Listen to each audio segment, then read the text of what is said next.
Thank you for inviting DAV to testify today. When the allegations of secret waiting lists came to light, we were outraged. But like you, we wanted to wait for all the facts before reaching final conclusions.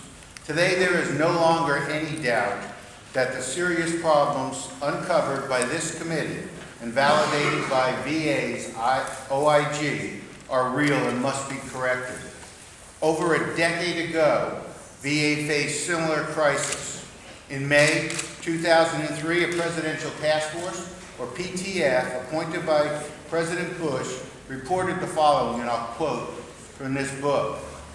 As of July 2003, at least 236,000 veterans were waiting 6 months or more for first appointments or initial follow-up, a clear indication of lack of sufficient capacity, or at a minimum, a lack of adequate resources to provide required care, end quote. The PTF concluded there was a mismatch in VA between demand for access and available funding.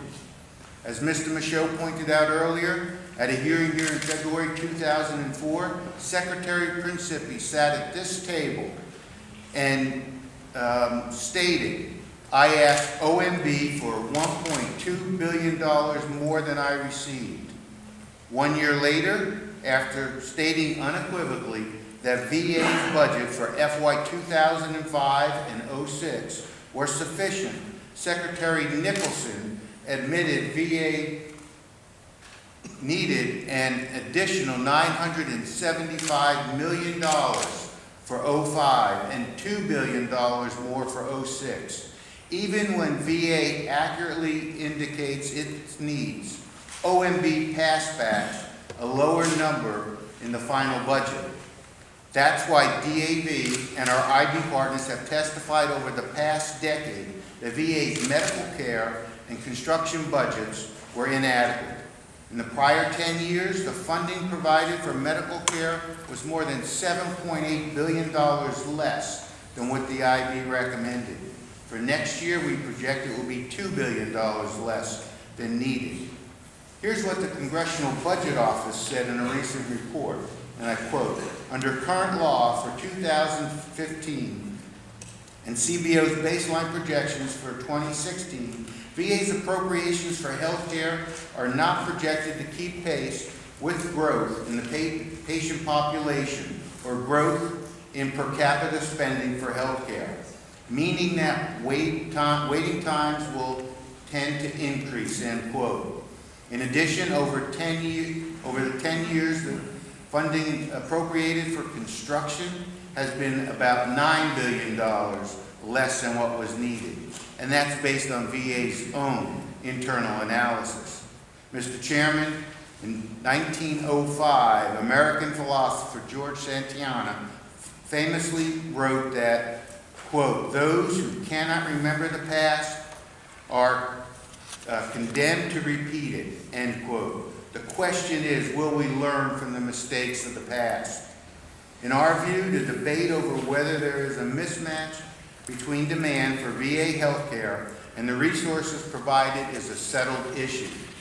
Why else would the House vote 426-0 and the Senate vote 93-3 for legislation to expand veterans' access to health care that CBO estimated could cost $30 billion for 2 years of coverage and up to $54 billion annually after that, if there was already enough money?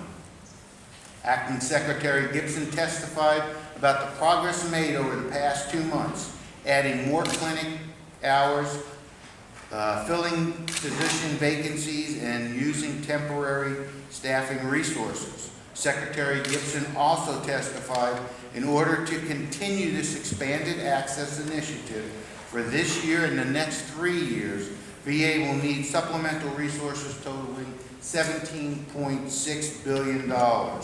Unlike the proposals in the conference committee, VA's proposal would have an immediate impact by continuing VA's expanded access initiative and its purchase care while building up internal capacity for the future.